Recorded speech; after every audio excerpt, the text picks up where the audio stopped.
नमस्कार दोस्तों। आज का टॉपिक है आर्थिक मामलों पर और इसके जो शीर्षक हैं यानी कि हेडलाइन है ट्रेड केयरफुली यानी कि सावधानी से चलने की ज़रूरत है।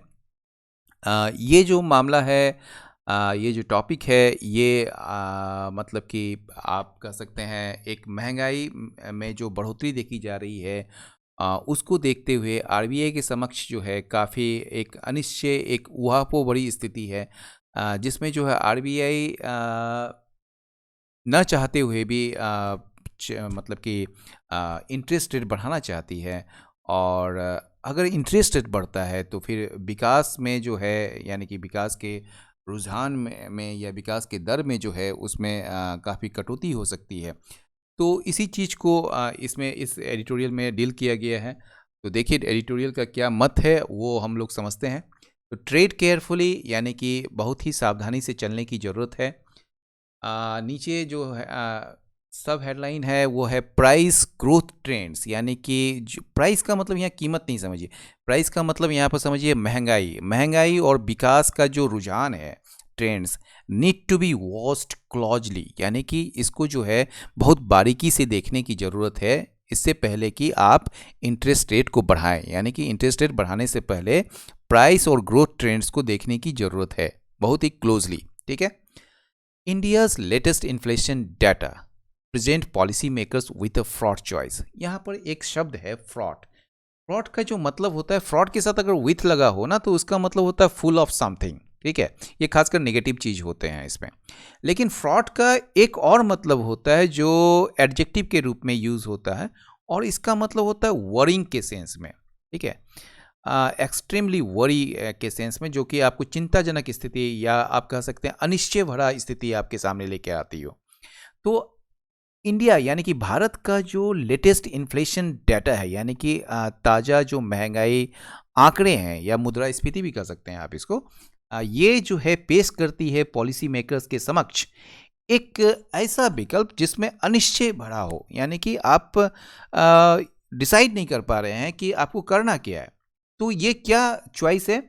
Whether to respond to the latest acceleration in retail price gains to a 5-month high with more sizable interest rate increases or pause the monetary tightening so as to allow fragile growth to gain more traction। यहाँ तक ये वाक्य है, आप देख ही रहे हैं।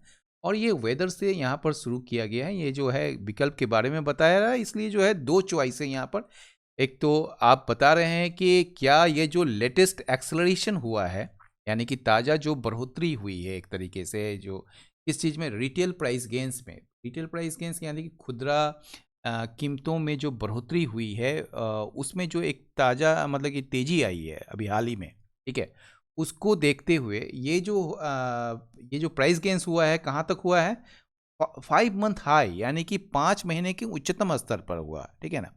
तो ये जो 5 महीने के उच्चतम स्तर पर जो रिटेल प्राइस गेंस में जो एक तेजी आई है उसको रिस्पॉन्ड कैसे किया जाए?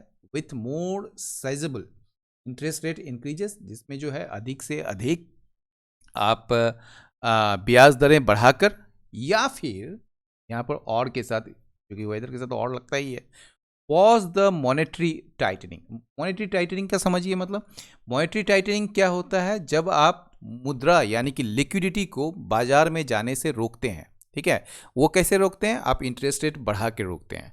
तो जब आप जो है मॉनेटरी टाइटनिंग को पर रोक लगाते हैं यानी कि आप इंटरेस्ट रेट नहीं बढ़ाएं ताकि सो एज टू यानी कि ताकि या इस क्रम में इन ऑर्डर टू मतलब भी होता है सो एज टू, तो ताकि जो है आप क्या करें, फ्रेजाइल ग्रोथ को जो है ना टू गेन मोर ट्रैक्शन, ताकि आपका जो ये नाजुक भरा जो विकास है, ठीक है, उसमें और ज़्यादा मजबूती आ सके। ठीक है, इन्फ्लेशन फिगर्स जो महंगाई से जुड़े आंकड़े जो हैं based on the consumer price index, जो कि आधारित किस पर है?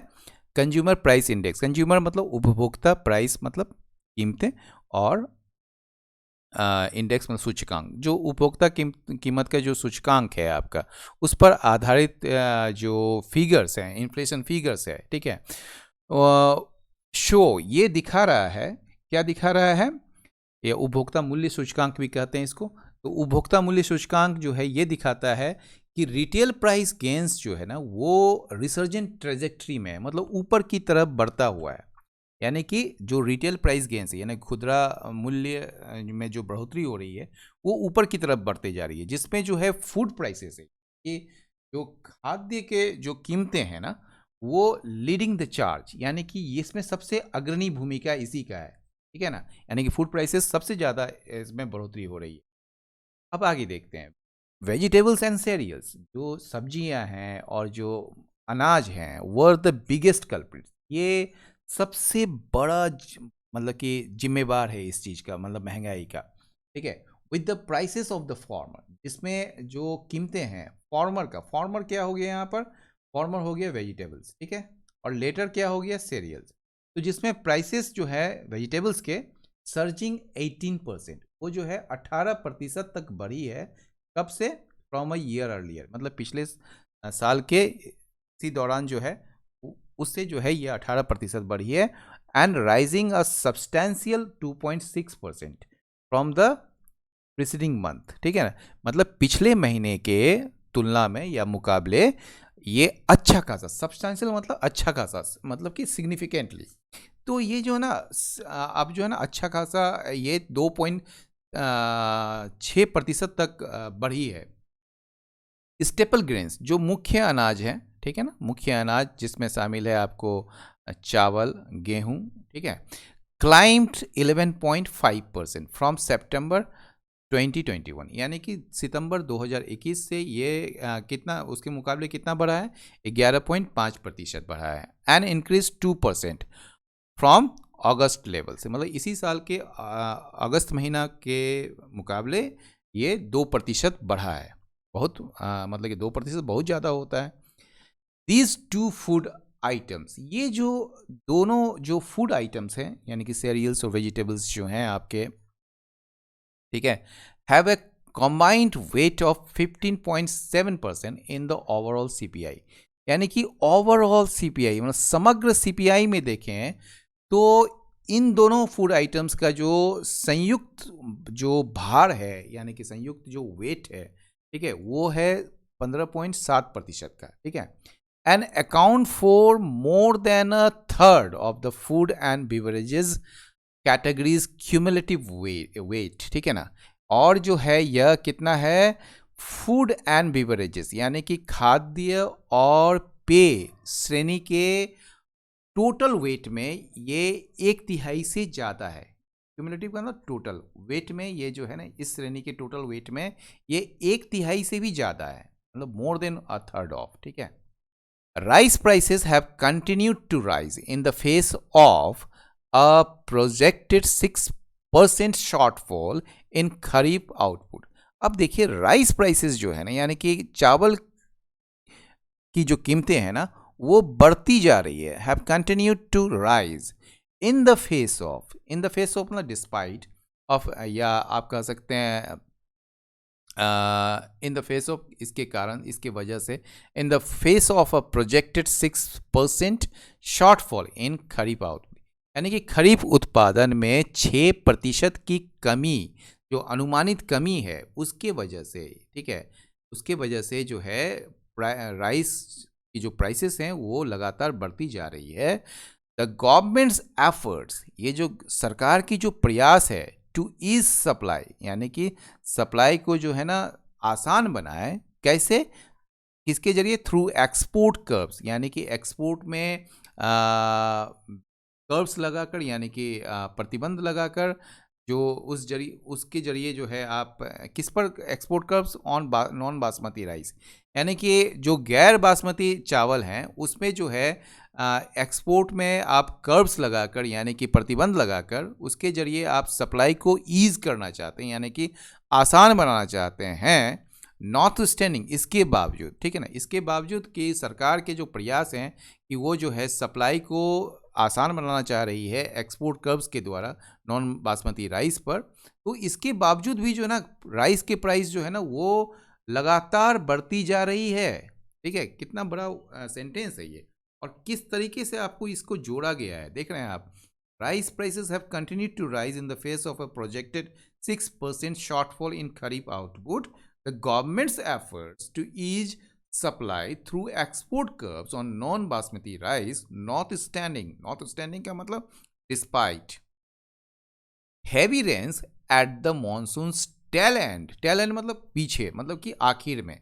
तो ये जो हैवी रेन्स, भारी वर्षा जो हुई है ना मॉनसून के आखिरी सत्र में, ठीक है ना, आखिरी समय में मॉनसून के, हैव हिट वेजिटेबल्स आउटपुट। इसने जो है ना वेजिटेबल्स आउटपुट को, यानी कि जो सब्जियों का जो उत्पादन है उसको प्रभावित किया है, जिसकी वजह से क्या हुआ है, होलसेल लेवल जो प्राइसेस हैं, यानी कि थोक स्तर के जो कीमतें हैं, टू एक्सेलरेट, वो बढ़ी है बाय एन आई वॉटरिंग 39.7% इन सितंबर, ठीक है। यानी कि सितंबर में आई वाटरिंग का मतलब होता है कि आपकी आंखों में आंसू भर देने वाला, यानी कि ये बड़ा पेनफुल है। यानी कि ये कितना बड़ा है, मान लीजिए लगभग 40% अगर बढ़ जाए, ठीक है, तो कितना ज़्यादा महंगाई बढ़ रही है यहाँ। तो होलसेल लेवल प्राइसेस जो है वो एक्सेलरेट हुआ है बाय एन आई वाटरिंग 39.7% इन सितंबर, यानी कि सितंबर में लगभग रुला देने वाला 39.7% की बढ़ोतरी हुई है। विथ मंथ ऑन मंथ, जिसमें जो है माह दर माह जो है जो बढ़ोतरी हुई है, अलोन अकेले एक्सीडिंग 10%, ये जो है 10% से ज़्यादा है। The forecast for food prices therefore remains clouded with uncertainty. इसलिए ये जो फोरकास्ट है, पूर्वानुमान जो है किस चीज़ का, फूड प्राइसेस का, यानी कि खाद्य के जो कीमतों को लेकर जो फोरकास्ट है वो अनिश्चितताओं से भरा हुआ है। क्लाउडेड मतलब भरा हुआ है, ये अनिश्चितता के बादल हैं। At least in the short term, कम से कम शॉर्ट टर्म में तो जरूर है, यानी कि अल्पकाल में तो जरूर हैं। With the risk tilted to the upside, जिसमें जो जोखिम है, जो रिस्क है, वो किस तरफ झुका हुआ है, टू द अपसाइड, यानी कि ऊपर की तरफ बढ़ने का। The rupee's continuing depreciation against the dollar has further roiled the outlook for price stability. अब कहा जा रहा है कि ये जो रुपया का जो लगातार या निरंतर जो अवमूल्यन हो रहा है डॉलर के मुकाबले, ठीक है ना, इसने जो है क्या किया है, रॉयल किया। रॉयल मतलब एजिटेटेड कर देना, ठीक है ना, किसी चीज़ को खलबली ला देना, उसमें उसको एनवाई करना, ठीक है ना। तो has further royal the outlook for price stability. Price मतलब मूल्य स्थिरता की जो आउटलुक है, जो एक संभावना है, जो एक पूर्वानुमान है, उसको जो है उसमें खलबली ला दी है, एक तरीके से उसको बिगाड़ दिया है, ठीक है। विथ इम्पोर्टेड इन्फ्लेशन, जिसमें आयातित जो मुद्रास्फीति है, यानी कि जो बाहर से जो आयात कर रहे हैं उसमें जो महंगाई आ रही है ना, उसको रोकना बड़ा मुश्किल है भाई, हार्ड टू काउंटर, ठीक है।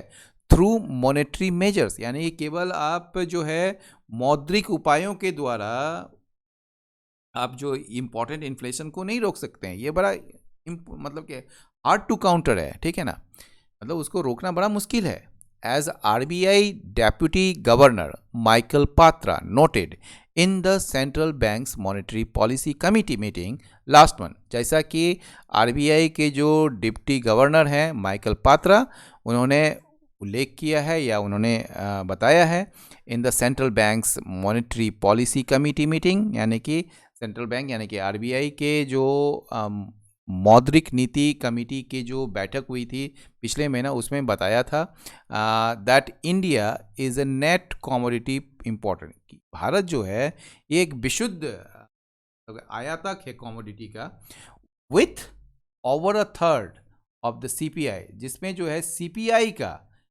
1/3 से ज़्यादा हिस्सा जो है बीइंग इम्पोर्टेड, वो आयात किया जा रहा है।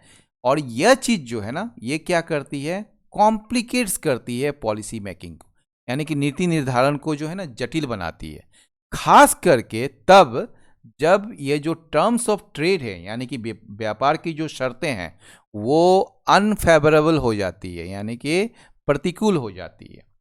ऑल्सो इसके साथ साथ क्या है, with 5 of the 6 services categories, ठीक है ना, कहा जा रहा है कि ये जो 6 में से 5 सेवाओं की जो श्रेणी है ना, रजिस्टरिंग सिक्वेंशियल इन्फ्लेशन, उसमें जो है दर्ज की जा रही है क्या, क्रमिक महंगाई को दर्ज की जा रही है एज वेल। साथ ही it is hard to disagree with RBI governor, ये बहुत कठिन है असहमत होना आरबीआई गवर्नर शक्तिकांत दास के उस तर्क से जिसमें उसने कहा था कि that policy must be aimed, यानी कि पॉलिसी यानी कि जो नीति होती है ना, उसका लक्ष्य ये होना चाहिए, क्या होना चाहिए, at preventing price pressures from broadening, यानी कि जो महंगाई का जो दबाव है ना, उसको और ज़्यादा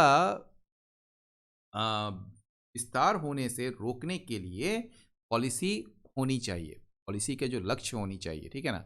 तो ये शक्तिकांत दास का आर्ग्यूमेंट था, ये तर्क था, और इससे डिसएग्री होना बहुत कठिन है, नहीं हुआ जा सकता है। Still with the latest private sector output trends in S&P Global's survey-based manufacturing and services PMI data for September, flagging a renewed slowdown and a looming global recession, pointing to a decline in demand for India's exports.